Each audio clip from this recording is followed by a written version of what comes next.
अस्सलाम वालेकुम। Lecture 56 start करते हैं कैफ 1 FAR 1 का। अच्छा जी, माज़रत मैं इतवार को ऑफ़ किया था, हफ्ते को ऑफ़ किया था। मसरूफ़ियत की वजह से मैं ये क्वेश्चंस नहीं लिख के दे सका था। बहरहाल इट्स नेवर टू लेट, किए हुए सवाल ही दोबारा करने हैं। तो मोहतरम ये ज़रा जूम इन करके थोड़ा सा दिखा दें। ये टर्म टेस्ट की तैयारी के लिए आप ये काम कर लें, एक बार सुन लें। प्रैक्टिस सेट 13 से 19 चेंज इन एस्टीमेट के शॉर्ट क्वेश्चंस हैं। 10 मिनट में ये सवाल रिवाइज हो जाएंगे। फिर पास पेपर 1, 4B, 10, 11, 12, 13, 14 करंट बुक के हिसाब से ये पास पेपर हैं। Past paper PP stands for past paper, PS stand for practice set, QB stand for question bank. Question bank 4 और 7 भी कर लेंगे, या ये 16 गिरवी है ना। IS 23 के अंदर प्रैक्टिस सेट 17, पास पेपर 1, 4, 5, 7 कर लेंगे। और बाकी इन 4 टॉपिक्स में 36, 40, 20 और statement of changes in equity के अंदर आपने कर लेना है kindly follow logical sequence lectures का। करेक्शन ऑफ एरर्स में मैं लिखना भूल गया था, 2-3 सवाल कर लें इसके भी, जो किए हुए अच्छे तरीके से ही वही कर लें, ठीक है। वैसे स्टेटमेंट चेंज इक्विटी के अंदर क्या होगा, उसके अंदर भी वो पास पेपर 1 और 2 हमने किया हुआ है, ठीक है। बस वो काफ़ी, हाँ, क्वेश्चन बैंक 1 से 5 तक आप कर लेंगे। क्या चीज़? हाँ, ताज़ा है ना, ठीक है। अच्छा, प्रैक्टिस है इसमें ना करेक्शन ऑफ एरर में पास पेपर 13 कर लें, स्काई इलेक्ट्रॉनिक्स 14 कर लें, टाइमथी, और 17 कर लें, नलतर, काफ़ी है, ठीक है जी। तो ये इंशाल्लाह आप प्रिपरेशन कर लें। होपफुली इसको कर लेने के बाद आप कंफर्टेबली इन टॉपिक्स के टर्म टेस्ट में अपीयर हो सकेंगे, ठीक है जी।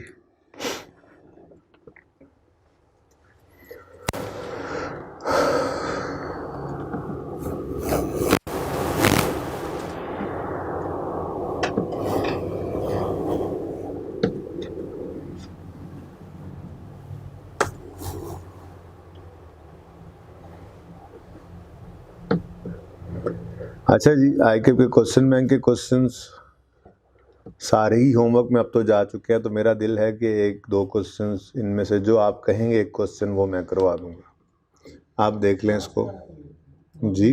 लास्ट वाले में बस एडजस्टमेंट ही थी एक थोड़ी सी, वैसे बाय द वे।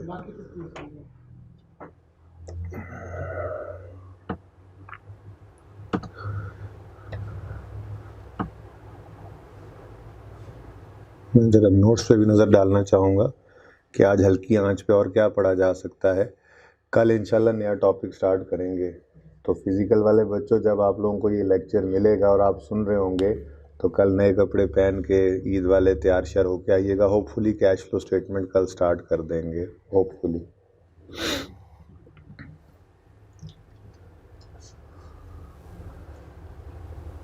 क्या कहा, मुश्किल? तैयार श्यार हो गए तो हर नए टॉपिक पे हम आते हैं ना।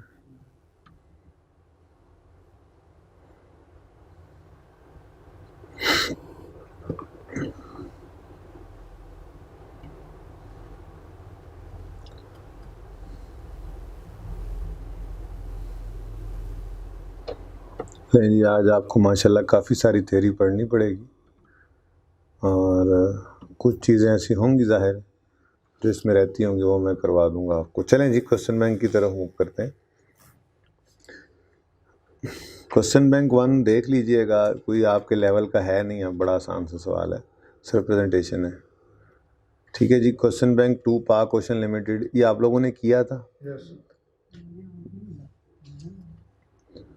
अच्छा, चलो। थर्ड में कोई मसला? ये पूछना था, अगर मार्केट वैल्यू भी दी गई हो तो जिस पर स्पेशली मार्केट वैल्यू बहुत रहता है। जी, मैंने आपको ये अर्ज़ किया था कि EPS के टॉपिक में जाके इसकी सिग्निफिकेंस बनेगी। वैसे मैंने आपको कहा था कि ये जो market price immediately before entitlement date given होती है ना, इससे आपका फ़िलहाल कोई लेना देना नहीं है। आपने इशू प्राइस के ऊपर, क्योंकि जो इशू प्राइस है वो पैसे आने हैं आपके पास, कैश डेबिट, और वो जितना फेस वैल्यू से ऊपर होगा वो फेयर वैल्यू वो उसमें चला जाएगा शेयर प्रीमियम में, और फेस वैल्यू चली जाएगी शेयर कैपिटल के अंदर। तो जो इशुएंस कॉस्ट है आपने सिर्फ उसी को लेना है, मार्केट प्राइस को आपने इग्नोर करना है, ठीक है। ओके, कोई मसला और जी इसमें? No sir. थर्ड में कोई मसला भाई? No sir. Fourth no sir. ज़रा पॉज कीजिएगा जी। तो भाई थर्ड में कोई मसला है तो बता दो अभी, फिर ना कहना। ओके, फोर्थ में कोई मसला है तो बता दो। इसमें बोनस के शेयर भी मिल सकते हैं। अच्छा, अब इसमें ना अच्छा फिफ्थ में देख लो भाई, फिफ्थ। यस सर, इसका थोड़ा सा बता दें कि उसमें ना उसने पहले इनिशियल शेयर शुरू कर दिए ईयर के स्टार्ट में, और बाद में जो एनुअल डिविडेंड किया ना तो उसमें शेयर कैपिटल की परसेंटेज में इनिशियल के शेयर्स नहीं दिए शुरू। ये बात यार जरा पढ़ लेते हैं सवाल को, इससे पिछले में तो मसला नहीं आया ऐसा कुछ। चलें ठीक है। 6 में अब बस ये एडजस्टमेंट ही थी, आप लोग वैसे ही परेशान हो रहे हैं बस, पता नहीं क्यों। नज़र आ रहा है सवाल भाई? देखो नहीं नज़र आएगा अब तो। रिक्वायरमेंट है make statement of change in equity for the year ended 31 December 18 and 19, ignore taxation impact if any. ठीक है जी, 18 और 19 की चेंजेस इन इक्विटी बनानी है हमने, ठीक है। अच्छा जी, तो बना लेते हैं भाई ज़रा सवाल को थोड़ा सा जितना को हो सके। 6 क्वेश्चन भी, नाम भी छुपा रहा हूँ मैं 6 क्वेश्चन का, ठीक है।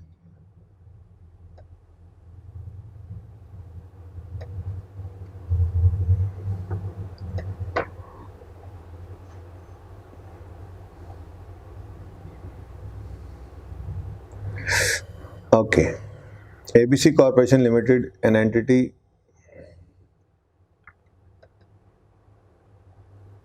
listed in Pakistan Stock Exchange, is in the business of manufacturing and sale of cars. Company year end is December. Below is the relevant information.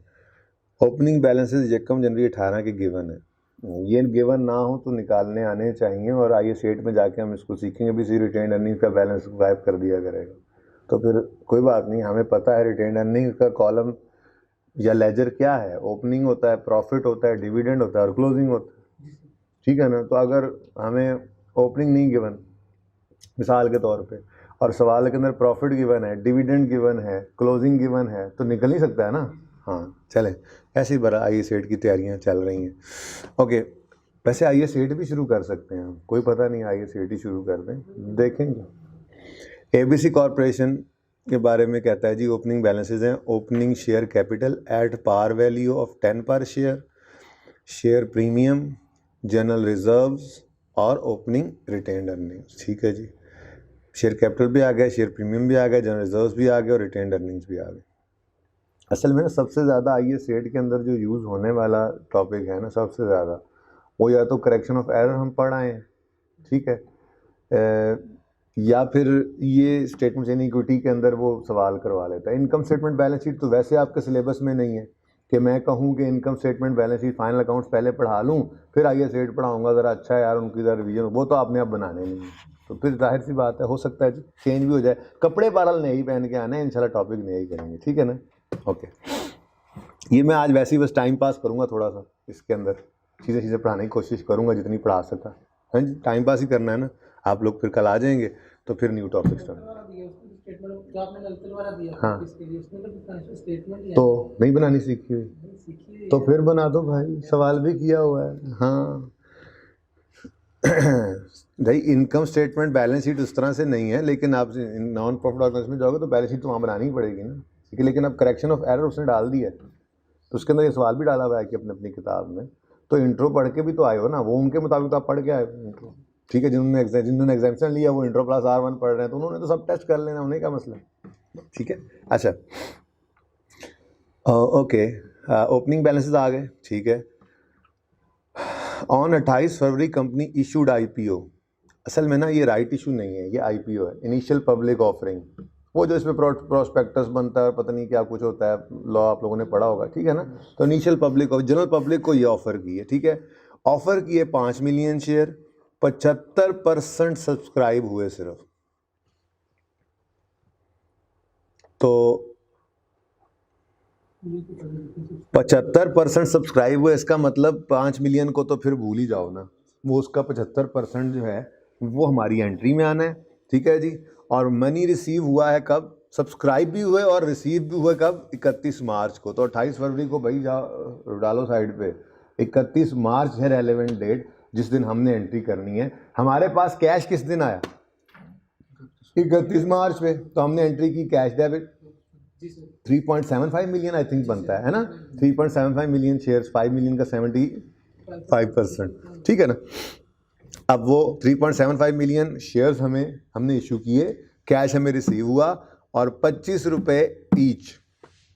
अब ऊपर देखा हमने तो शेयर की पार वैल्यू है 10, तो 10 वाली चीज़ 25 में बेच दी। भाई ठीक है, कंपनी मजबूत कंपनी, क्या मसला है आपको, 10 रुपये शेयर कैपिटल में जाने और 15 रुपये शेयर, ठीक है ओके। ये तो पता लग गया कि 31 मार्च को शेयर्स इशू हो रहे हैं। फिर कहता है board of directors of the company recommended annual dividend for the year ended 31 दिसंबर 17 for 5 per share on 15 February, whereas share holder only approved 4 per share on 31 मार्च।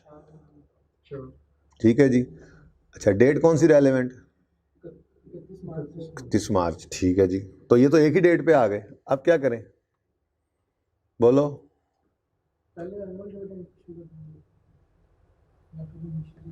हाँ भाई बोलो बोलो, एनुअल डिविडेंड पहले कर दें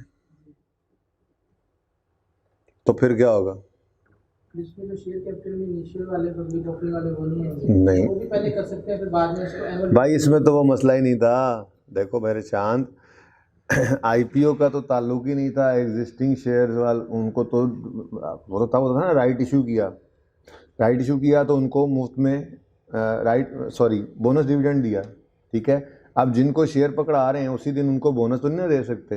अब ये बात तो मैं कह रहा था कि राइट इशू वालों के ऊपर नहीं अप्लाई होती है, तो फिर बाहर से आ रहे हैं लोग, तो पहली बार लेके आ रहे हैं पैसे, ठीक है ना। तो ये वैसी सिचुएशन बन रही है कि हमने सेम डेट के ऊपर कैश और बोनस दिया तो पहले कैश कर दिया था, ऐसे ही है ना। अब ये ₹5 पर शेयर है तो इसका मतलब ये कैश डिविडेंड है, ठीक है ना, ओके। अच्छा, तो भाई कौन से शेयर्स लोगे फिर, ये 3.75 मिलियन भी लोगे या सिर्फ ऊपर वाले, सिर्फ ऊपर वाले। आगे कहता है board of directors of company approved interim dividend, interim खुद ही अप्रूव कर लेते हैं, एजीएम तो होती नहीं है हाफ ईयरली के बाद, ठीक है ना। अप्रूव्ड इंटरिम डिविडेंड ऑफ ₹1 पर शेयर। अब भाई देखो ये भी कैश डिविडेंड है और ये इंटरिम है, ठीक है, और 2018 के अंदर है, लेकिन किस दिन आ रहा है, 30 सितंबर पे, ठीक है। क्वार्टर जो एंड हो रहा है 30 सितंबर पे, उसके लिए उन्होंने रेकमेंड किया, ठीक है। तो अब तो भाई अगर डिविडेंड मिल रहा है तो ये तो भाई बात बहुत आगे निकल गई, 6 महीने तक उन लोगों ने पैसा इन्वेस्ट किए रखा है, इसीलिए तो करते हैं पैसा इन्वेस्ट, डिविडेंड मिलेगा। तो अब ये जो ₹1 पर शेयर डिविडेंड मिलना है, ये पुराने शेयर होल्डर्स को भी मिलना है और ये जो आईपीओ में नए हैं उनको भी मिलना है।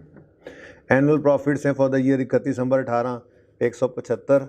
उसके बाद ये एक अजीब सी एडजस्टमेंट है, इसको बाद में देख लेते हैं, ठीक है, अभी इसको देख लेते हैं। फिर उसके बाद board of directors approved bonus shares of 10%। लो भाई बोनस शेयर आ गया, शेयर आया अप्रूव ही कर दिए इन्होंने, ठीक है। Of the outstanding shares on 30 June 2019 which were duly credited in share holders account on 31 अगस्त 2019। अब ये 19 के साल में जंप कर गया भाई, 18 के साल से आगे बात निकल गई है। बोनस शेयर्स इसने किस दिन इशू किए हैं जी, और ये फाइनल डिविडेंड है, बस बोनस शेयर्स हैं, फाइनल है या जो भी है, वो कहना तो कुछ इसी तरह की बात ही चाह रहा है वैसे, कि जो 30 जून 19 के ऊपर शेयर होल्डर्स मौजूद थे ना, उन्हीं को 10% शेयर्स दे दिए उन्होंने 31 अगस्त पे, ठीक है। और फिर कहता है board of directors approved interim dividend. जी, बोर्ड ऑफ डायरेक्टर्स ने इंटरिम डिविडेंड दिया है, अप्रूव कर दिया है ₹1.5 per share for the third quarter ended 30 September 19। अब इस 30 सितंबर पर जो डिविडेंड मिल रहा है 31 अगस्त वालों को भी, उन्होंने क्लियर डेट्स लिखी हुई थी इसके अंदर, ठीक है, उसको उनको भी लेना पड़ेगा। Annual profits for the year 185-250 है। Company has a policy to transfer 5% of annual profit to general reserves, ठीक है जी। तो फिर भाई फॉर्मेट बना लेते हैं और काम शुरू कर देते हैं, आसान सा सवाल है।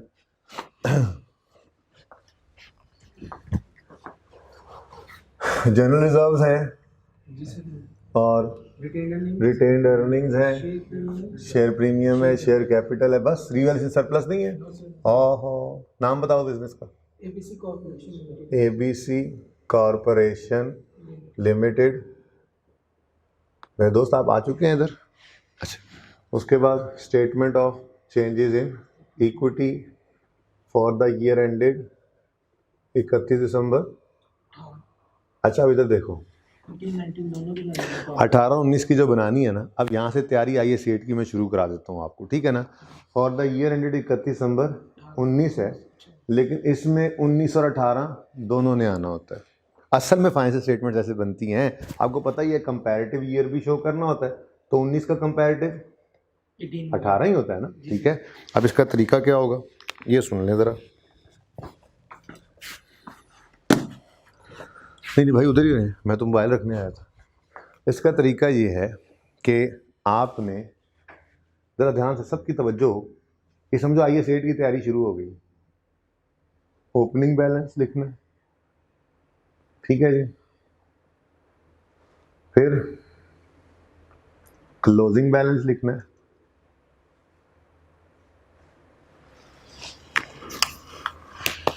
और फिर क्लोजिंग बैलेंस लिखना है। स्टेप्स याद रखने हैं, ठीक है। देखा क्या किया मैंने, ये एंड क्या है 30 जून 2019। अब कंपैरेटिव भी साथ बनाना है, ठीक है। तो ओपनिंग, फिर क्लोजिंग, और फिर दूसरी बार क्लोजिंग, ये हो गया। अब सबसे पहले ये वाली डेट इधर लिखें, गलती नहीं होगी ना इस तरह से। 31 दिसंबर 19, फिर 31 दिसंबर, इसको 31 दिसंबर 17 लिख लें या कम जनवरी 18 लिख लें, आपकी मर्जी, ठीक है। ये स्टेप्स याद रहेंगे। फॉर द ईयर एंड 31 दिसंबर 19 है, लिखो ओपनिंग, पहले नहीं डेट डालनी, ओपनिंग 5-6 लाइनें छोड़ के, साथ सवाल पड़ा होता है पता लग जाता है, 6-7 लाइनें छोड़ो, फिर लिखो क्लोजिंग, नीचे डबल लाइन वगैरह कहीं नहीं लगाएंगे हमने, ठीक है ना। तो ये क्लोजिंग ओपनिंग बन जाएगा, ठीक है ना। क्लोजिंग और उसके बाद फिर क्लोजिंग, ठीक हो गया। चल अच्छा जी, अब कौन कौन सी चीज़ें हैं जी बता दो।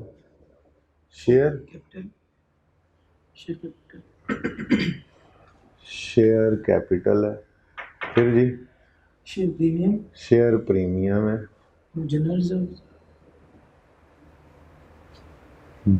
रिजर्व है जी, फिर जी और रिटेन्ड अर्निंग्स।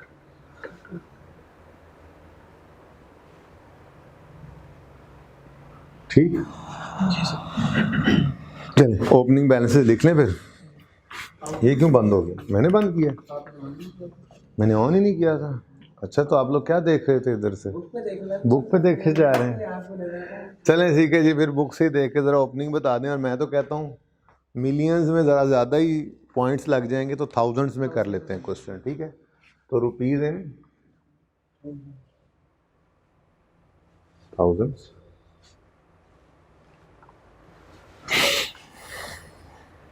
अच्छा सवाल ने नहीं कहा ना कि टोटल की रिक्वायरमेंट नहीं है, तो फिर बनाओ टोटल का कॉलम, ठीक है ना जी। मैं बना देता हूँ रुपीज़ इन, कोई नया कॉलम तो आया कोई नहीं मुझे नज़र कि जो बन रहा हो, ठीक है। क्या नहीं है और नया कॉलम, हाँ, लेकिन फिर भी मैं एहतियातन ना 2 की जगह ही छोड़कर फिलहाल जो है मैं टोटल नहीं लिखता, एंड पे टोटल डाल देंगे बस, ठीक है। अच्छा जी, ओपनिंग बैलेंस बता दें। 100,000, फिर 50,000, 50,000, 50,000, 5,000, 55,000 और 55,000। लो जी मुफ्त के नंबर, ओपनिंग लिखने के भी नंबर में, ठीक है। उसके बाद भाई तरतीब से चलते हैं, इधर देखें हमारे साल कौन कौन से हैं, हमारे साल कौन कौन से हैं, 18 और 19, ठीक है जी। अच्छा नंबरिंग की जरूरत नहीं, डेट्स उसने वैसे ही लगा दी। चलो नवान पे उन्होंने बड़ी तरतीब से सवाल दिया, वो तो मुश्किल सवालों के अंदर नंबरिंग होती है, मैं फिलहाल इसको छोड़ता हूँ, ठीक है। लेकिन करना चाहें तो कर भी सकते हैं। बहरहाल 28 फरवरी को छोड़ो, ये मैंने हाईलाइट किया, 75% शेयर्स वर सब्सक्राइब, जो मैं हाईलाइट किए जा रहा था और मैं समझ रहा था कि शायद आप लोग भी देख रहे हैं साथ, ठीक है। अच्छा बता ही देता है बंदा। तो 31 मार्च को क्या हुआ है जी, IPO, ठीक है, तो इधर ही कर दो इसकी entry issuance of share capital पहले ही दिन पढ़ा दिया था, इसीलिए cash debit, share capital credit, share premium credit. अच्छा, शेयर कितने का बेचा है? कंपनी इशूड आईपीओ देयर बाय ऑफरिंग 5 मिलियन शेयर्स ऑफ 25 ईच, तो 25 रुपये, लेकिन शेयर कैपिटल में आना है 10, बाकी 15 शेयर प्रीमियम में। अब 5 मिलियन में से 75% सिर्फ, जो पिछला क्वेश्चन है ना क्वेश्चन बैंक का, उसमें जितने ऑफर किए थे वो सारे ही सब्सक्राइब हो गए थे, ठीक है ना, तो वो सारे हो जाते तो अच्छी बात, मैंने उससे अगली बात इसीलिए सवाल के अंदर कर ली ना, ठीक है, तो वो बात भी कवर होगी, ये भी कवर होगी। अगर यहाँ पे पिछले सवाल की तरह से 100% ही सब्सक्राइब हो जाता, कैश आ जाता, तो फिर भाई ठीक है, 100% वही अमाउंट सारे की सारी आए थी। 75% तो बनता है 3.75 मिलियन शेयर्स, 3.75 मिलियन शेयर्स, ठीक है जी। तो 3.75 तो हाँ कर लेते 3.75 3750, अब ठीक है 3750। वैसे मैं कहता हूँ ऐसे कंफ्यूज हो गए, जो लिखा हुआ है ना वही लिखा रहे, पता है क्या, यहाँ पे 1000 कर देना ना, जो आंसर है, ठीक है 3.7, ऐसे कंफ्यूज ना होते रहो। लो भाई, कितना आता है इसका आंसर? वैसे इसका आंसर क्या आता है जो लिखा हुआ, इसका आंसर 20 इंटू 3.75 क्या आता है? 93.75, इसको इंटू 1000 करो, 93750। ठीक हो गया ना, ऐसे कर लिया करो ताकि वो मिलियन वाली फिगर ऐसे मिक्सअप ना होती रहे, ठीक है। अब 10 इंटू 3.75 करो, 37.5 को थाउजेंड्स में लेके जाना है, मिलियन में तो इंटू 1000 कर दो, 37,500। समझ गए बात? जी सर। इसका आंसर भी बताओ। 56.25 आता है, इसको 1000 से करेंगे तो 56,000। ठीक है, 250 56250 ही है। चल ले भाई, तो सबसे पहला काम इस साल में हो गया IPO, cash debit, share capital credit, कितने से? 37500, शेयर प्रीमियम 56250। डन जी। जी sir. Adjustment 1 is over.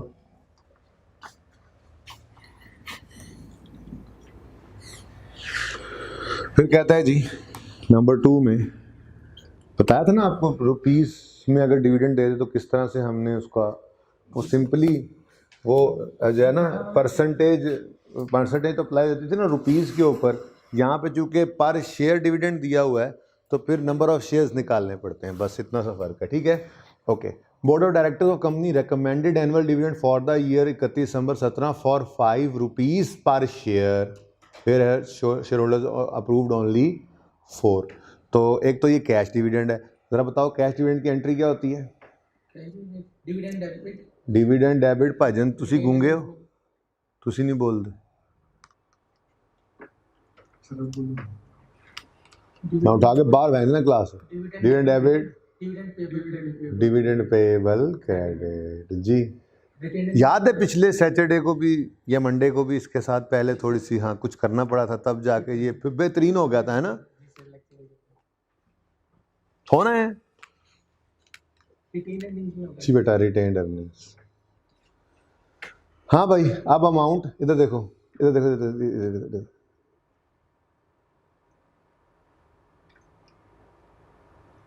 Number of shares. सिर्फ ये नहीं है कि भाई यहाँ से 1 लाख शेयर 1 लाख रुपया उठा लो, ये देखो असल कहानी ये हो चुकी है। आईपीओ पहले हुआ है, अब इस वक्त शेयर की सिचुएशन ये है कि 1,37,500 रुपये, 1000 में बात कर रहा हूँ, 1,37,500 रुपये का शेयर कैपिटल हमारे पास मौजूद है, ठीक है। यही ना वर्किंग कर लें, एंट्री तो याद आ गई आपको, ये देखो बस एंट्री वहीं पे कैलकुलेशन करते हैं, क्या 2-2 दफ़ा करें, ठीक है। तो ये एंट्री है dividend debit, dividend payable credit. अब यहाँ पर फाइनल है, फाइनल है या जो भी है पता नहीं है, एनुअल फाइनल ही होता है, ठीक है। तो एनुअल है तो फाइनल क्या होगा? एनुअल कहो सर, एनुअल है फाइनल है, मैंने नहीं पढ़ा था, ठीक है। तो फाइनल डिविडेंड है और वो भी कैश, ठीक है। अब इधर देखना सब, 1 लाख जमा 37,500, मैंने जान के लिखे दोनों, ये टोटल रुपीस के अंदर शेयर कैपिटल मौजूद है, हर शेयर 10 रुपये का है, आंसर लिखने की ज़रूरत नहीं है, नंबर ऑफ शेयर्स आ गए, ठीक है ना। निकालना चाहो तो निकाल लो बेशक। ये क्या है जी, रुपीज़ 100,000 प्लस रुपीज़ 37,500, थाउजेंड्स में हालांकि चल रहा हूँ मैं। ये टोटल रुपीज़ के अंदर शेयर कैपिटल है, डिवाइड बाय 10 करो तो नंबर ऑफ शेयर्स आ जाएंगे। कितने आ रहे हैं number of shares? 13,750, 13,750 in thousands है तो 13 मिलियन कहीं बन रहे हैं, ठीक है ना। 13,750 शेयर्स हैं, हर शेयर के बदले 5 रुपए डिविडेंड मिला, ऐसा ही है जी सर, जी सर, ₹5 पर शेयर, ठीक है।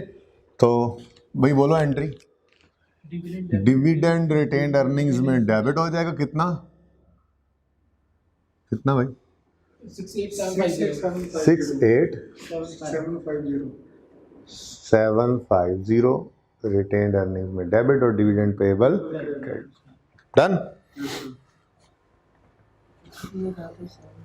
तो उसको मैंने कहा सेम डेट पे इशू हो रहा है कि 37,000 सेम डेट है, हाँ जी। ओ मैं भूल गया भाई, 31 मार्च और ये 31 मार्च है, सही फरमा रहे हैं जी आप भैया, ये करेक्ट कर लें भाई।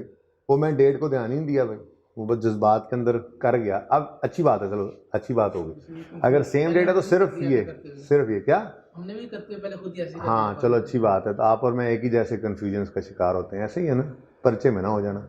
डिवाइडेड बाय ₹10, ठीक है भाई, बताओ 50,000, ठीक है भाई, समझ आई। वो मैं डेट भूल गया था, एक ही दिन है, ठीक है, एक ही दिन हो तो फिर ये तो आज ही पैसे लेकर आए, ये तो आज ही शेयर लेकर आए, मैंने पहले लिख दिया, चलो अच्छा हुआ पहले लिख दिया, पहले डिविडेंड नहीं बोला, उसने तरतीब भी ये रखी थी, ठीक है ना। ये तो आज ही पैसे लाकर उन्होंने जमा करवाए, आज ही इनको क्यों डिविडेंड दे दें, इनके पैसे ने पैसा कमा भी लिया, ऐसे नहीं होता। समझ रहे हो ना बात को, लॉजिकली बात समझ आ रही है, ठीक है। अच्छा okay, number 3, board of director of company approved interim dividend of ₹1 for the third quarter ended 30 सितंबर 18, ये भी इधर ही है, तो इंटरिम डिविडेंड और ये भी कैश में दे रहे हैं, बोलो इंटरिम। अच्छा सर डिस्कशन करते हुए कहा था कि ये पहले में नहीं आएगा दूसरे में आएगा, है ना। अच्छा चलो भाई, अब वही वाला काम, ₹100,000 प्लस ₹37,500। अब इनका पैसा भी बिजनेस में इस्तेमाल होके पैसा कमा चुका है, अब ये भी डिविडेंड के लिए एंटाइटल्ड हैं। ₹10 से डिवाइड किया, नंबर ऑफ शेयर्स आ गए, और कितने रुपए डिविडेंड दे रहे हैं? 4 पीसेस शेयर मैंने कुछ किया। चंदा देख लो, यस सर, 4 पर शेयर है, ठीक है, तो ₹4, श्योर ना? Yes okay. अच्छा भैया देखो जरा, ये फाइनल डिविडेंड क्या ढूंढ रहे हो अब्दुल्ला? ये लग रहा है ₹1 है, ये ₹1 नहीं है बेटा जी, तो आपने 4 क्यों लिखवाए? ऊपर वाले में 4 है ना। हाँ तो वो भी 4 ही होना चाहिए था, ये सब चीज़ें आप लिखवा रहे हैं बेटा मुझे। अगर अप्रूव शेयर होल्डर्स ने 4 किया है तो एक जो बातें मैं डिस्कशन में बता के आया हूँ वो आप डाटा तो आपने उठा के मुझे देना है ना यार, पता नहीं क्या कर रहे हैं यार क्लास में। सारी बातें मैं क्लास क्वेश्चन के अंदर डिस्कस की, सिर्फ सॉल्व करने आया हूँ। अब जो बातें वहाँ डिस्कस करके आया हूँ यहाँ पे आप उलट बता रहे हो जी। 40,000 कोई बात नहीं भारत, रिलैक्स हो जाओ, बच्चे कम है ना सर, प्रेशर बहुत है हम पे। अच्छा और यहाँ पे क्या आएगा जी, ₹1। बात पता नहीं किधर लेके जा रहा था, आप कहीं और ही लेके, हाँ बोलो पहले आप इसका। 13,750 से सर अब हमने सही बताया, आप सही लिख नहीं रहे। 13,750 retained earnings debit, dividend payable credit, ठीक है। अच्छा मैं कहने लगा था, मैं मार्कर लेने गया था, ये फाइनल डिविडेंड ऑफ 17 और ये इंटरिम डिविडेंड ऑफ 18, ठीक है। ओके और जी कुछ ध्यान रखा करो ना यार इन बातों का। ओके अब एनुअल प्रॉफिट्स आ गए 31 दिसंबर 18 के, कितने हैं? 175,000। प्रॉफिट एनुअल प्रॉफिट ही लिख दो, आप कहोगे जी और TCI भी हमने तो लिखना सीखा हुआ है, पर रिवन सरप्लस तो है कोई सवाल के अंदर, ठीक है ना। तो ये प्रॉफिट ही सिर्फ आ रहा है, ठीक है, तो ठीक है, उसने एनुअल प्रॉफिट लिख के हम भी एनुअल प्रॉफिट लिख देते हैं। एनुअल प्रॉफिट ऑफ 18 ऐसा ही है जी सर, कितना? 1,75,000 175,000, ऐसे ही है। Yes sir. अच्छा, अब ये रिटेन्ड अर्निंग्स में आ गया, लेकिन आखिरी पॉइंट बिल्कुल सही फरमा रहे हैं आप, आखिरी पॉइंट को तवज्जो में रखा हुआ था आपने। पॉइंट 4 हो गया, और साथ ही 9th पॉइंट क्या है, कंपनी हैज़ अ पॉलिसी, हर साल ये फिर काम, पॉलिसी का मतलब होता है जो हर साल कंसिस्टेंटली अप्लाई हो, ठीक है ना। Company has a policy to transfer 5% of the annual profits to general reserves. तो ट्रांसफर्ड टू जनरल रिजर्व्स, ये देखो 175,000 का कितने परसेंट, 5%। कितना बनता है, 8750, 8750। 8750, 8750 डेबिट कर दो रिटेन्ड अर्निंग में से और क्रेडिट कर दो जनरल रिजर्व। और तो कुछ नहीं है भाई।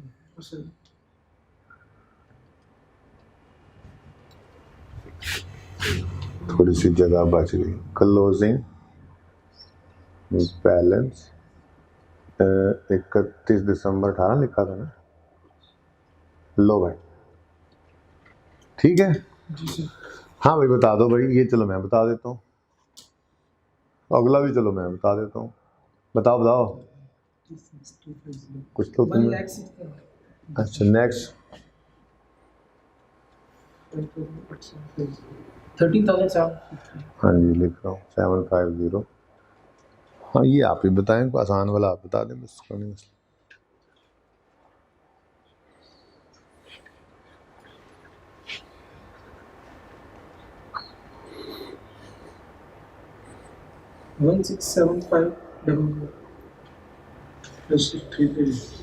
चेक सही है, चल हाँ, या फिर दोनों का गलत है। नहीं सही है। अच्छा जी, अब इस पॉइंट को ज़रा फिलहाल छोड़ देते हैं, ठीक है। मैं ये पूछता था आपसे, इस तरह का एक एडजस्टमेंट है पेपर में, टाइम थोड़े बिल्कुल इग्नोर करके बाकी कंप्लीट करते हैं क्वेश्चन। हाँ तो कोई मसला नहीं, इग्नोर कर सकते हैं। नहीं टोटली क्यों यार, कुछ तो कर दो, उसका नेगेटिव मार्किंग तो है नहीं जी। टाइम ख़त्म हो जाए तो फिर तो रह गया ना। लेकिन अगर टाइम पड़ा है तो आप इग्नोर करो तो मतलब आप ट्राई भी नहीं कर रहे। कर दो जो समझ आती है यार, जो समझ आती है, नेगेटिव मार्किंग होना। हाँ तो कोई बात नहीं, कोई बात नहीं, कोई बात नहीं, इसके गलत इम्पैक्ट का नंबर सिर्फ इसी का ही कटेगा, ठीक है ओके। मैं इसको इसलिए इग्नोर कर रहा हूँ फिलहाल कि बाकी ज़रा फ्लुएंटली क्वेश्चन को 1 मिनट में कर लें। Board of directors approved bonus shares of 10%, ठीक है, ऑन 30 जून 2019।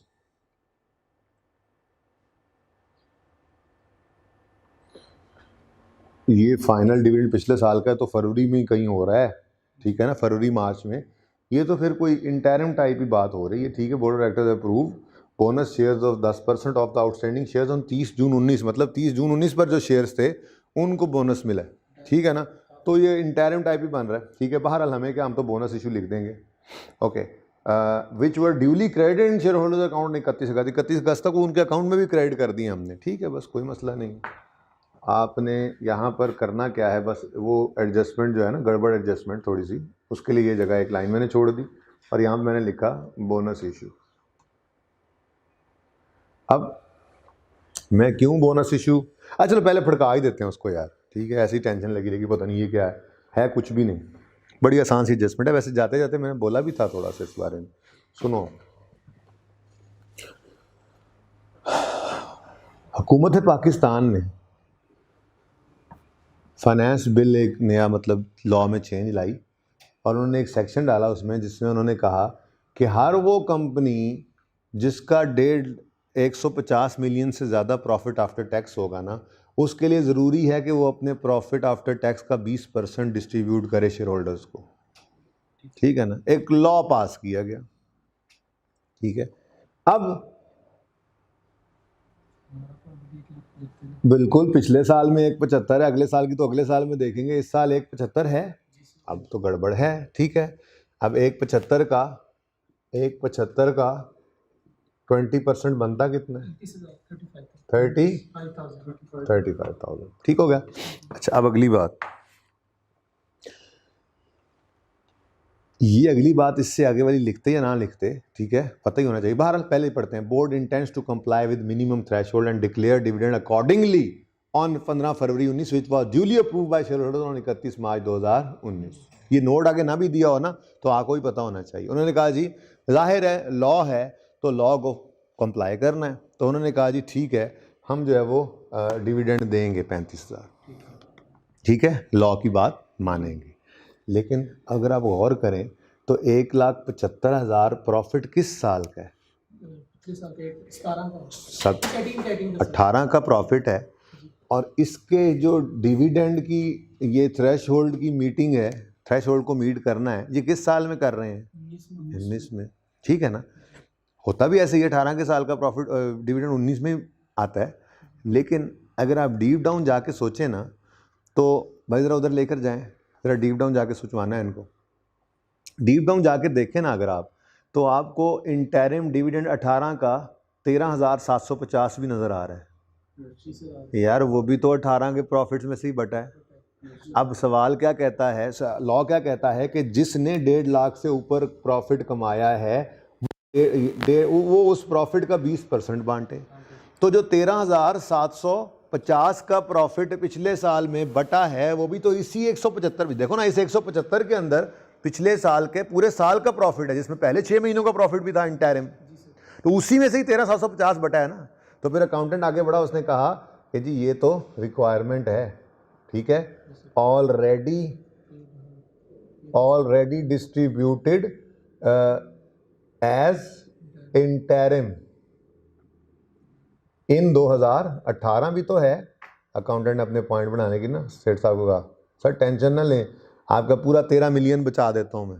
आप तो सोच रहे हैं ना 35,000 देना है, नहीं 35,000 नहीं देना, 13,750 आप ऑलरेडी पे कर चुके हैं और अब रिमेनिंग 21,250 का डिविडेंड है जो रिमेनिंग टू बी पेड है। तो वो कह तो यही रहे हैं ना, अकॉर्डिंगली उन्होंने अनाउंस किया फिर इस थ्रेशहोल्ड को मीट करने के लिए, अकॉर्डिंगली मतलब यही था। आगे नोट में उन्होंने लिखा भी था आपके साइन के लिए, board wants to meet the requirement of law interim plus final कर लेना, ठीक है ना, इंटरिम प्लस फाइनल ही करना था, ठीक है। तो अब कितना डिविडेंड है, डिविडेंड इन रुपीज ही निकल आया भाई, ठीक है ना, डिविडेंड इन रुपीज निकल आया, कोई शेयर श्योर निकालने की जरूरत नहीं, बस ये डिविडेंड बांटना है, बस 21,250, ठीक है, जैसे मर्जी बांटे वो उनका मसला है। डिविडेंड की अमाउंट ही हमें चाहिए थी, वो आ गई। अब इसकी एंट्री बोलो। 21,250 हाँ जी, फाइनल डिविडेंड है ये, फाइनल डिविडेंड, और ये कैश भी है। मैं यूं लिख देता हूं, इधर देखो आपको यहां समझाने के लिए, 1,75,000 का 20% होना था, पर 13,750 माइनस कर दिया, ये ठीक है ना, समझ आ गई बात। तो अब बाकी कितना बच गया जो अब करना है हमने, अभी तो लिख के आए वहां पे यार, वहीं से देख लो। 21,250 से डिविडेंड डेबिट, डिविडेंड पेएबल। अब इधर देखो, इन दोनों को मिलाओ तो क्या बन रहा है? 35,000 बन रहा है ना। अब देखो ना, ये भी 18 का था और ये भी 18 का ही है, तो 18 के प्रॉफिट्स में से ही तो हमने 35,000 बांटना था, ये कितना बन गया? 35,000 बन गया टोटल, ठीक है ना। ओके, बात आसान थी, बात मुश्किल कोई नहीं थी। ओके चल ठीक है जी, ऐसे ही पॉइंट मैंने कहा रोकें, क्या रोकना है इसमें, गया निकल गया। Number 6, board of director approve bonus shares of 10% on outstanding shares on 30 जून 19। 30 जून 19 पे क्या यार, जो 31/18 पे है उसके बाद कुछ हुआ ही नहीं, तो 30 जून 19 पे भी फिर यही आउटस्टैंड, ऐसे कंफ्यूज नहीं होता ऐसी अंग्रेजी से। 30 जून 19 पे कौन सा आउटस्टैंडिंग है भाई, अगर दरमियान में कोई नए शेयर्स नहीं आए तो 31/18 वाले ही 30 जून पे 19 पे वही 6 महीने बाद आउटस्टैंडिंग है, ठीक है ना, क्योंकि कंपनी ने डिविडेंड देना है आगे कैश, और वो भी सितंबर में जाके, ठीक है। तो भाई ये बोनस इशू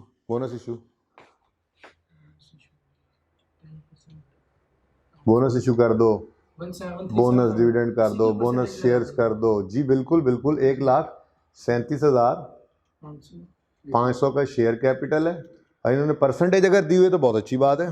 क्या कहते हैं जी? 10%, सुभान अल्लाह, इंटू 10% जी, कितना? 13,750।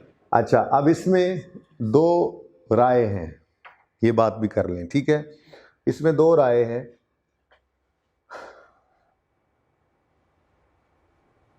बोनस शेयर्स जो है उसकी एंट्री, ये जो हमारे सवाल के अंदर है, कितनी अमाउंट बनी है?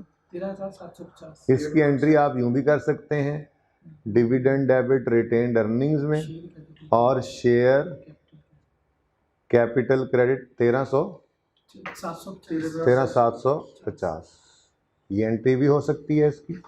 और इसकी ये एंट्री भी हो सकती है डिविडेंड डेबिट शेयर प्रीमियम में और शेयर कैपिटल क्रेडिट 13,750। ठीक है, जी सर।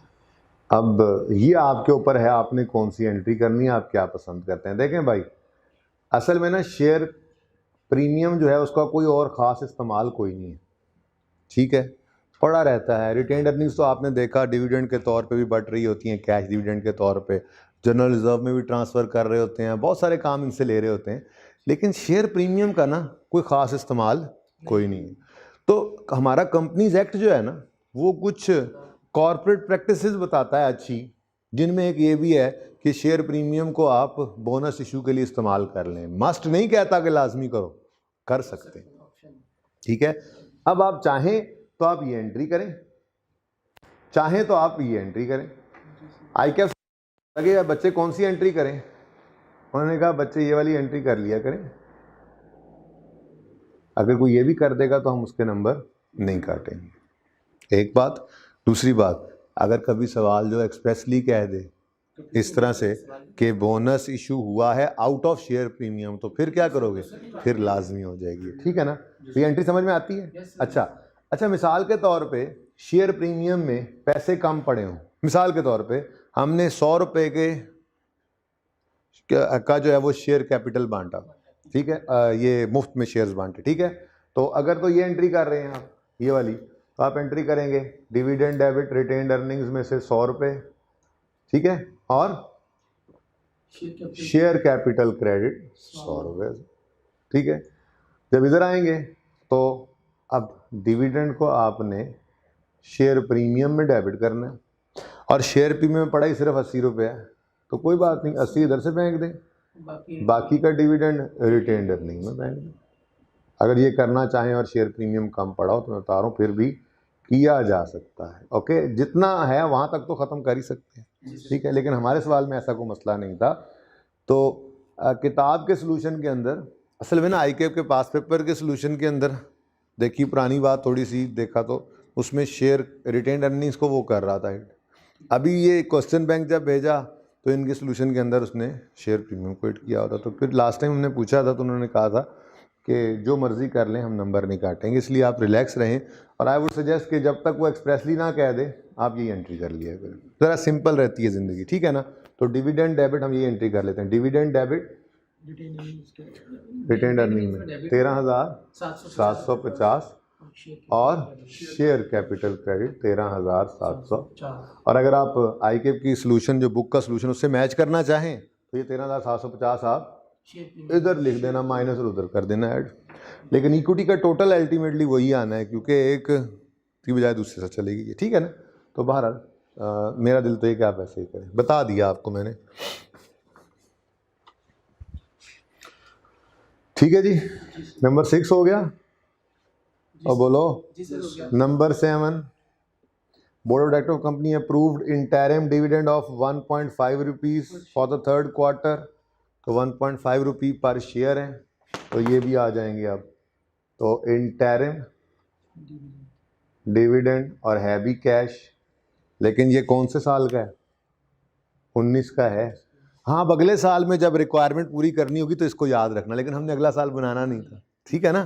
तो जैसे यहाँ पे मैंने कहा था ये भी 18 और ये भी 18, ऐसे अगले साल में जब वो रिक्वायरमेंट लगेगी ना लॉ वाली, तो फिर ये इंटरिम को भूलना मत, याद रखना इसको भी, ठीक है जी। अच्छा, फिलहाल तो 1,37,500 का शेयर रुपीज़ में पड़ा था, शेयर कैपिटल, ठीक है, और 13,750 के मुफ्त खोरे भी आ गए, ये सब रुपीज़ में, रुपीज़ तो डिवाइड किया इसको ₹10 से। अब कितने रुपए पर शेयर, 1.5, तो 1.5 से मल्टीप्लाई कर दो, आंसर बताओ। 22,650 22,650 से डिविडेंड डेबिट, डिविडेंड पेएबल।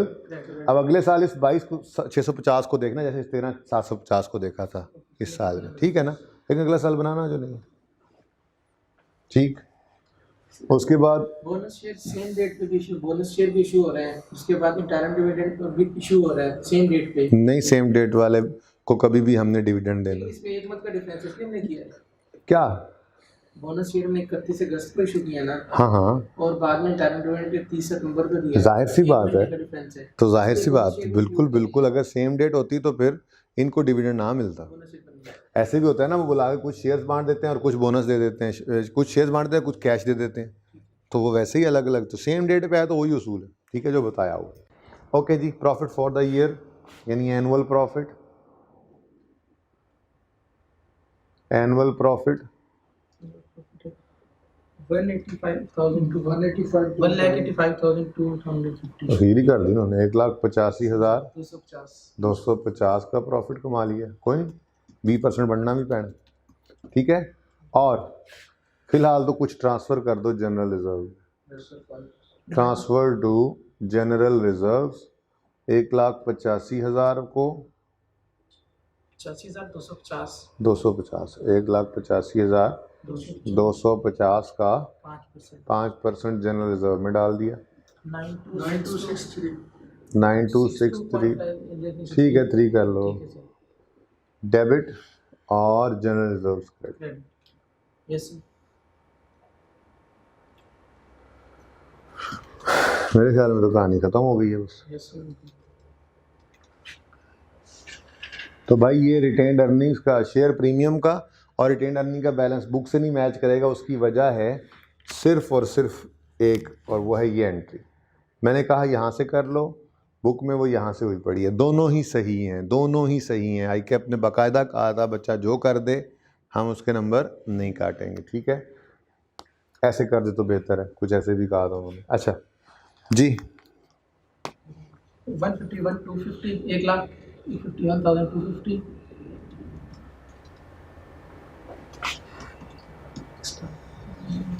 ये मुश्किल वाला मैंने लिख भी लिया और आपने अभी तक गलत 3,013 013। शेयर कैपिटल जनरल रिजर्व का बैलेंस कोई फर्क नहीं होगा आपके सवाल से, बुक के सोल्यूशन से।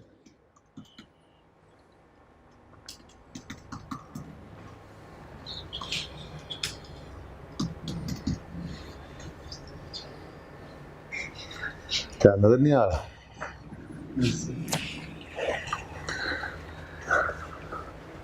285,837 285,837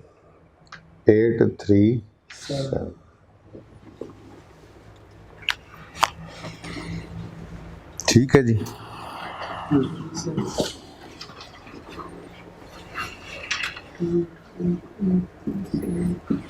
क्वेश्चन पी रहे हैं भाई, जब मैं बुलाऊंगा आपको आप आ जाइएगा।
अच्छा जी, अब ऐसा है, कुछ नया करने से की बजाय ना एक छोटा सा कॉन्सेप्ट है, वो मैं आप लोगों के साथ डिस्कस करना चाहूँगा, ठीक है?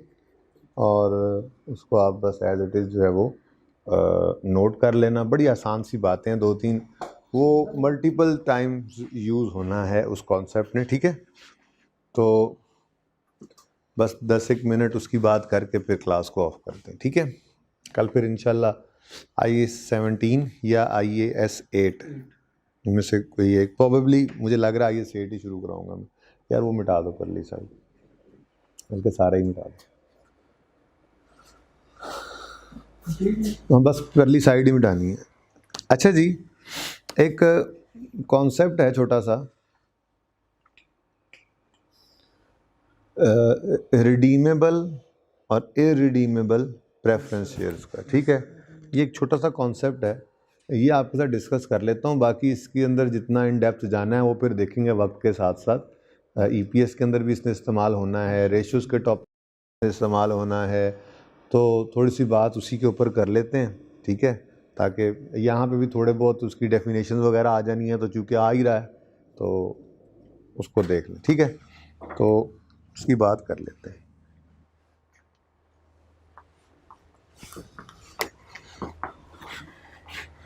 अच्छा जी,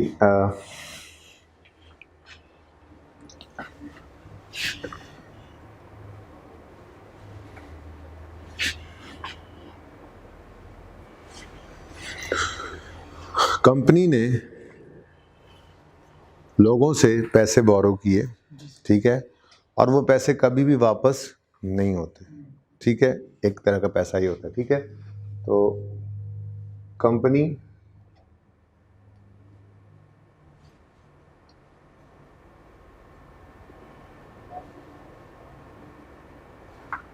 बल्कि यूँ कर लें,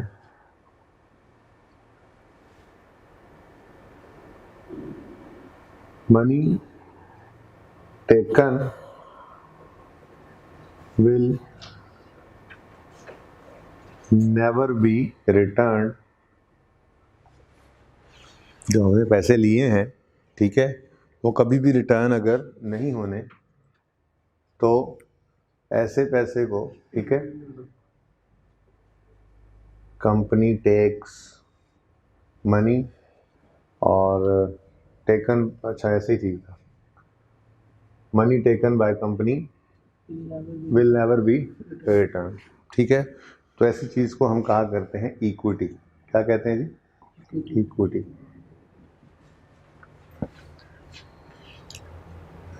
मतलब कभी वापस ना आने का मतलब ये होता है कि ये वापस तब आएंगे जब बिजनेस क्लोज होगा, ठीक है ना? तो मनी विल बी रिटर्न, बल्कि यूँ कर देते हैं, आप नेवर बी रिटर्न से आप परेशान हो रहे हैं। Money taken by company which will be return when business is closed, ठीक है? अब बेहतर है जी सर। व्हेन बिजनेस इज, जब बिजनेस बंद होगा तो ये पैसे वापस मिलेंगे। हाँ, आप ये शेयर जो मिलता है आपको, ये आगे ट्रेड कर सकते हैं, किसी और को बेच दें, लेकिन कंपनी ने ये 10 रुपये आपको वापस तब करने हैं जब बिजनेस क्लोज होता है, ठीक है? इसको कहा जाता है जी इक्विटी, ठीक है? और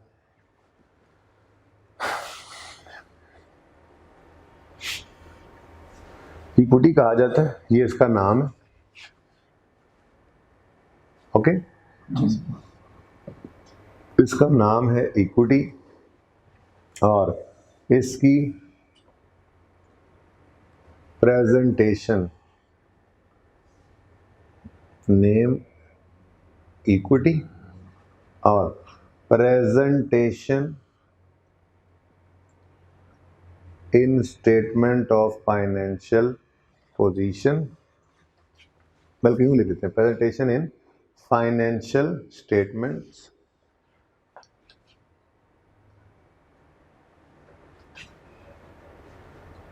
इन इक्विटी एंड लाइबिलिटीज नहीं लिखते, फिर बिल्कुल फ़र्क नहीं लगेगा, ठीक है ना। प्रेजेंटेशन कहाँ होती है इसकी फाइनेंशियल स्टेटमेंट्स में? ऐसे कैसे आप कहोगे जी हमें तो नहीं समझ आ रही है, इस बात की समझ नहीं आ रही, हमें ऐसे समझाएं। एक होती है आपको पता है इनकम स्टेटमेंट, जिसमें काम चलता है सेल्स से चलते चलते चलते चलते आ जाता है नेट प्रॉफिट पे, ठीक है। चलो इसको भी यूज़ कर लेंगे, नेट प्रॉफिट। फिर अब तो हम एक और चीज़ भी पढ़ चुके, स्टेटमेंट ऑफ चेंजेस इन, तो statement of changes in equity आता है, ठीक है, जिसके अंदर आपको पता है शेयर कैपिटल आता है, शेयर प्रीमियम आता है और रिटेन अर्निंग, बस ये काफ़ी है फिलहाल, ओके। फिर यहाँ से क्लोजिंग बैलेंसेस आते हैं,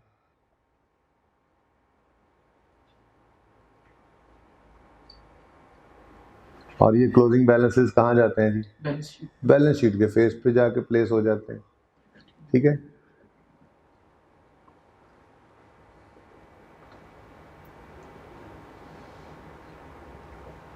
यहाँ पे ओपनिंग बैलेंसेस आते, ठीक है ना।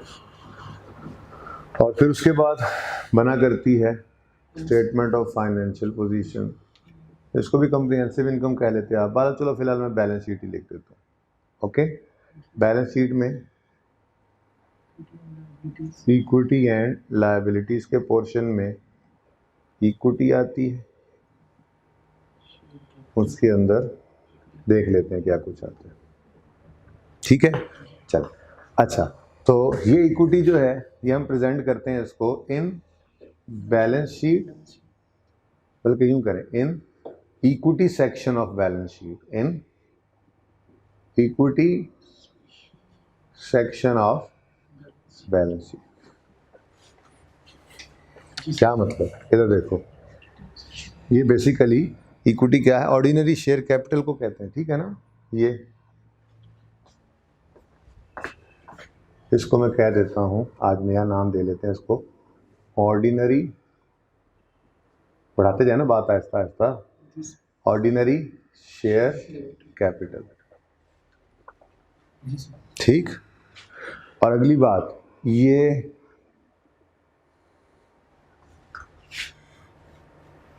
हमेशा के लिए आपको पता है इररिडीमेबल होता है, ठीक है ना, लेकिन इसको लिखता नहीं मैं फिलहाल, बस पता है आपको ऑर्डिनरी शेयर कैपिटल, ज़रूरत पड़ी तो लिख लेते हैं, ठीक है। तो ये शेयर कैपिटल ही तो यहाँ पे नज़र आता है, आपको पता है, ऑर्डिनरी शेयर कैपिटल, जो ऑर्डिनरी शेयर होल्डर्स को हम देते हैं, ठीक है। डन, ठीक। अच्छा, तो फिगर्स अज्यूम कर लें, आप कंफर्टेबल नहीं हो रहे तो कोई फिगर्स अज्यूम कर लें। लेट मी टेक, मेरे पीछे पीछे ना फिरा करें जी, नहीं कोई फिगर अज्यूम कर लेनी चाहिए। ये जनाब 100 रुपये ऑर्डिनरी शेयर कैपिटल है हमारा, तो ये यहाँ पे नज़र आ रहा है, यहाँ पे भी आया होगा क्लोजिंग में, और यहाँ से इधर नज़र आ गया, ठीक हो गया, थोड़ा बेहतर हो जाता है। अच्छा, उसके बाद कंपनी को कुछ और पैसों की ज़रूरत पड़ी, तो कंपनी ने जाके ओनर्स को कहा, बल्कि उससे पहले ज़रा उससे सादा बात कर लें, ठीक है। उससे सादा बात, कंपनी बैंक से पैसे ले ले तो फिर वो वापस रिटर्न कर दिया जाता है, ठीक है ना। तो मनी टेकन या borrowed from bank, from lenders कर लें, ठीक है ना, which will be returned soon, which will be return soon, जल्दी वापस कर दिया जाएगा, अल्टीमेटली वापस हो ही जाना है। तो नाम इसका होता है लोन या डेट। बोरिंग कॉस्ट में बताया था, इन दोनों में फ़र्क है, ठीक है ना। अच्छा, तो ये नज़र भी कहाँ आता है फिर, इन, बोलो बोलो बोलो, लायबिलिटी, हाँ जी, in liability section of balance sheet. इसका मतलब ये हुआ कि लायबिलिटीज में हमारा लोन फ्रॉम, मिसाल के तौर पे बैंक ये आ जाता, ठीक है, आप इसको कर लो 70 रुपये, अज्यूम कर लेता हूँ ये 70 रुपये अज्यूम फिगर। अच्छा, अब अगली बात भी कर ले, what is paid for this finance, ये फाइनेंस ही होता है ना, जी sir. What is paid for it, बस ऐसे कर लो, व्हाट इज पेड फॉर, क्या पे करते हैं जी, डिविडेंड। जी शेयर, जो शेयर होल्डर होते हैं उनको क्या पे किया जाता है, डिविडेंड, बिल्कुल ठीक कहा जी आपने, डिविडेंड में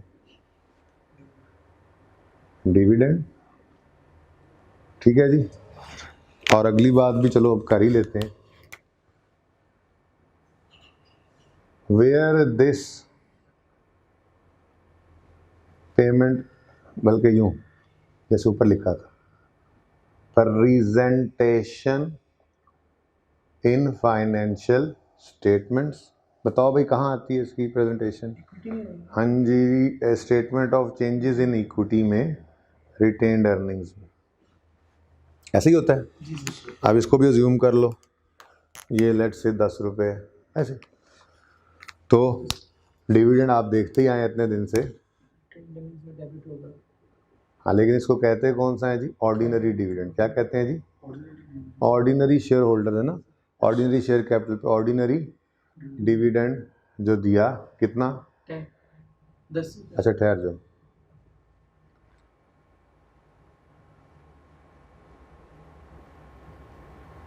ऑर्डिनरी डिविडेंड, आओगे जी शेयर कैपिटल के आगे आ गया, कह रहे यार माफ करो थोड़ा बहुत, तो कितना 10 रुपये, और तो नहीं नजर आता क्या शेयर इशू के अंदर शेयर कैपिटल में तो आएगा भाई, डिविडेंड दिया, डिविडेंड दिया है, कैश दिया है। हाँ हाँ कैश दिया, ओके। अगली बात, लायबिलिटी के लिए क्या पे किया जाता है जी, इंटरेस्ट, और इसको प्रेजेंट कहाँ किया जाता है, इनकम स्टेटमेंट में, हाँ जी, इनकम स्टेटमेंट में फाइनेंस कॉस्ट यानी इंटरेस्ट एक्सपेंस के तौर। चलो जी, इसकी फिगर भी को ज्यूम कर लो, ऐसे ही 8 रुपये, तो नेट प्रॉफिट से थोड़ा ऊपर करके यहाँ पे लेस हुआ करती है फाइनेंस कॉस्ट, तो वहाँ पे इंटरेस्ट एक्सपेंस ऑन लोन नज़र आएगा, कितना था, 8 रुपये, ठीक हो गया, यहाँ तक को मसला, ये तो पुरानी अकाउंटिंग है, ये तो हमने पढ़ रखी है, ठीक है। अब नई चीज़ की तरफ आते हैं, कंपनी को मज़ीद पैसों की ज़रूरत पड़ी, बैंक के पास गए, उन्होंने कहा हमने नहीं देने, ओनर्स के पास वापस गए, और उन्होंने कहा थोड़े और पैसे इन्वेस्ट करो, ओनर ने कहा वापस करोगे, हमने कहा नहीं, जब बिज़नेस बंद करेंगे वापस तब करेंगे, मैंने कहा वो पैसे तो पहले भी डाले हैं, फिर अब पैसे आपको ज़रूरत है, अब हम दें, हमें क्या फ़ायदा हो, हम मज़ीद घर से पैसा लेके हमें क्या फ़ायदा हो, उन्होंने कहा जी आपको पुराने वाले शेयर होल्डर से पहले डिविडेंड देंगे, और आपसे कुछ बचेगा तो फिर उनको देंगे, लेकिन पैसे वापस अभी नहीं करने। तो यही वाली बात, क्या, money taken by the company which will B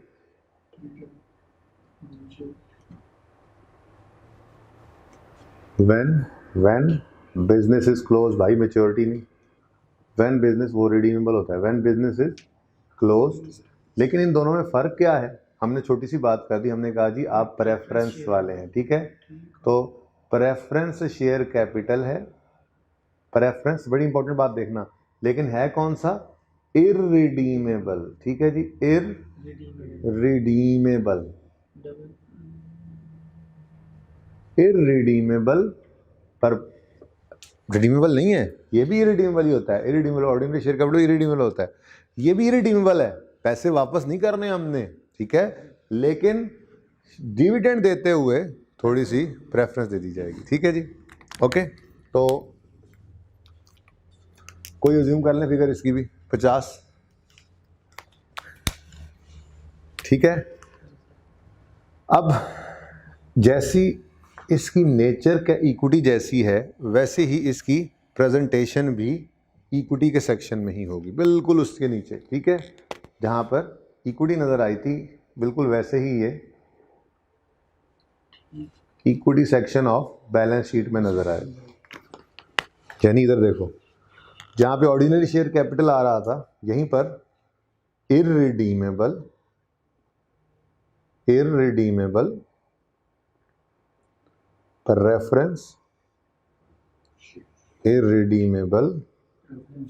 preference share capital भी आ जाए। कितना जी हमने अज्यूम किया? 50। अच्छा, पे क्या करते हैं जी इनको भी डिविडेंड। हाँ जी, लेकिन उसका नाम हम रखते हैं फिर प्रेफरेंस डिविडेंड। तो फिर आज पता लगा कि इन बेचारों का नाम है ऑर्डिनरी डिविडेंड, इनको ऑर्डिनरी डिविडेंड मिलता है, तो ये प्रेफरेंस डिविडेंड मिलता है। अज्यूम करें, कोई फिगर अज्यूम कर लें, 6 रुपये, ऐसे ही अज्यूम करता जा रहा हूँ फिगर। तो इधर देखो, इसका मतलब ये हुआ कि इनसे पहले प्रेफरेंस डिविडेंड मिलेगा, ठीक है जी, इररिडीमेबल, ठीक है ना। ये ज़रा मैं आगे आ गया हूँ माजरत, ठीक है ना। बेसिकली मैं तो ये चाह रहा हूँ कि ये दोनों मिटा ही दूँ, समझ आई मतलब सर इसकी बात, ठीक है ना। तो इररिडीमेबल प्रेफरेंस शेयर्स के ऊपर जो डिविडेंड मिलेगा, ठीक है, वो पहले वो लिखेंगे हम, फिर कुछ बचेगा तो बाकियों का नंबर आएगा, ठीक है। सही हो गया, और यहाँ पे प्रेजेंटेशन भी आ गई, क्लियर। अब आगे बढ़े, यहाँ पे हमने लिखा प्रेजेंटेशन कहाँ है जी, statement of change in equity में ही है, रिटेन्ड अर्निंग्स में ही है, लेकिन बिफोर का आपको पता है, ठीक है। यानी नेचर इररिडीमेबल प्रेफरेंस शेयर्स की नेचर इक्विटी जैसी, तो बैलेंस शीट में भी इक्विटी में नजर आएंगे, और इनका डिविडेंड भी स्टेटमेंट ऑफ इक्विटी में रिटेन्ड अर्निंग में नजर आएगा, लेकिन पहले ऑर्डिनरी शेयर होल्डर्स से, ठीक हो गया।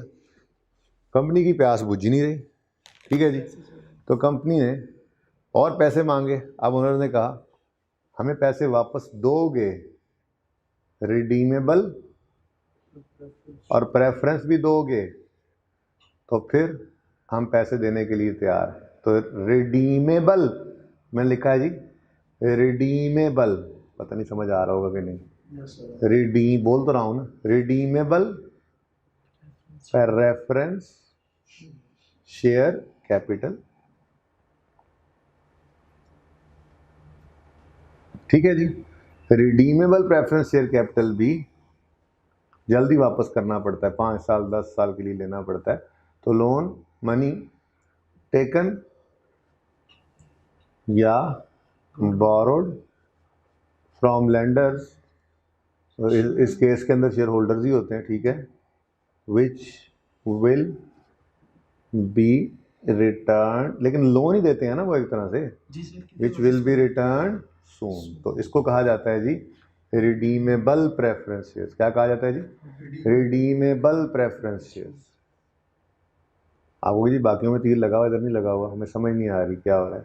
Redeemable preference share capital. लो भाई, इसकी नेचर कैसी? इस जैसी, हाँ, इसकी नेचर लाइबिलिटी जैसी है, ठीक है। तो 90 रुपये, इसको ज्यूम करें 90 रुपये, ठीक है। तो अगर इसकी नेचर लाइबिलिटी जैसी है तो फिर ये नज़र भी कहाँ आएगा? रिडीमेबल प्रेफरेंस शेयर कैपिटल 90 रुपये, ठीक है जी। तो in liability section of balance sheet इसको प्रेजेंट कर देंगे, और इस पे क्या करेंगे? हाँ, प्रेफरेंस, बेसिकली वो होता तो इंटरेस्ट ही है, पर नाम उसका होता है जी प्रेफरेंस डिविडेंड, ठीक है ना। नाम उसका भी प्रेफरेंस डिविडेंड रखा जाता है, पर होता वो इंटरेस्ट ही है बेटा। ठीक है, अज्यूम करो कोई फिगर ऐसे ही 6 रुपये पहले भी आ रहे हैं, 7 कर लें। 7 कर लें जी, ओके। और ये 7 फिर जाता भी इनकम स्टेटमेंट में फाइनेंस कॉस्ट में। बस नाम डिविडेंड होता है, नाम, सिर्फ नाम का डिविडेंड होता है, डिविडेंड होता कोई नहीं। जैसे ये नाम का शेयर कैपिटल है, जैसे शेयर कैपिटल नहीं है, डेट है, तो इसकी कॉस्ट भी क्या है, तो ये भी यहाँ पे interest expense on redeemable. Irredeemable का तो डिविडेंड होता है ना, नीचे चला जाता है, देखो ये इरिडीमेबल इधर आ गए, और रिडीमेबल प्रेफरेंस शेयर कैपिटल कितना है, 7। ये नेट प्रॉफिट से ऊपर ही माइनस हो जाया करता है। ये बड़ी ही इंपॉर्टेंट डिस्कशन थी, इसको याद रखिएगा, वक्तन फवक्तन मैं इसको रेफर करता रहूँगा, ठीक है। ऑर्डिनरी शेयर कैपिटल ओनर घर से लाए, बिजनेस के बंद होने पे वापस मिलेगा। इक्विटी कहलाता है, इक्विटी सेक्शन में आता है। ऑर्डिनरी डिविडेंड देते हैं स्टेटमेंट ऑफ इक्विटी में, वो रिटेन अर्निंग में नजर आता था जो करते हैं। इरिडीमेबल प्रेफरेंस शेयर कैपिटल, कभी भी पैसे वापस नहीं होने, लेकिन डिविडेंड में प्रेफरेंस दी जाती है, जस्ट लाइक इक्विटी, इसलिए इक्विटी में नजर आएगा डिविडेंड, बस प्रेफरेंस डिविडेंड है, ऑर्डिनरी से थोड़ा सा ऊपर नजर आना चाहिए, ठीक है। लोन लिया बैंक से, लाइबिलिटी है, लाइबिलिटी में नजर आएगा, उस पर जो पे करते हैं उसको इंटरेस्ट कहते हैं, फाइनेंस कॉस्ट में इनकम स्टेटमेंट में नजर आएगा। रिडीमेबल कहते हैं वापस हो जाने वाले, इरिडीमेबल वापस कभी नहीं, रिडीमेबल वापस हो जाना, रिडीम हो जाना। जो उनको लोन नोट दिया मिसाल के तौर पे, जो ये शेयर रिडीमेबल प्रेफरेंस शेयर का सर्टिफिकेट दिया, वो वापस आएंगे, तोड़वा लेंगे, पैसे ले जाएंगे, वो रख देंगे। तोड़वाना कहते हैं, बॉन्ड तोड़वा लिए, डॉलर तोड़वा लिए, ठीक है, रिडीम कर रहे हैं, ठीक है ना। तो रिडीमेबल प्रेफरेंस शेयर्स क्या हैं, पैसे ये भी वापस आ जाना, just like loan, liability section में नजर आएंगे। और इनके इंटरेस्ट को, इनके डिविडेंड को ट्रीटमेंट इंटरेस्ट जैसे ही करना है 100%, वो प्रॉफिट बिफोर टैक्स से भी पहले इंटरेस्ट कॉस्ट जहाँ पे नज़र आ रही थी, फाइनेंस कॉस्ट, उसी के अंदर ये नज़र आ जाएंगे, ठीक है जी। बस इसको नोट कर लें। और आज के लिए फ़िलहाल तो इतना ही, बाकी आपने statement of change in equity वाले चैप्टर की सारी थ्योरी पढ़नी है। मैं कल इंशाल्लाह फिर उसको डिस्कस कर लूँगा थोड़ा बहुत, या फिर आगे देखूँगा, शुरू कर दिया तो साथ साथ उसको भी हम डिस्कस करते चले जाएंगे, ठीक है जी। आज के लिए इतना ही, अल्लाह हाफिज़।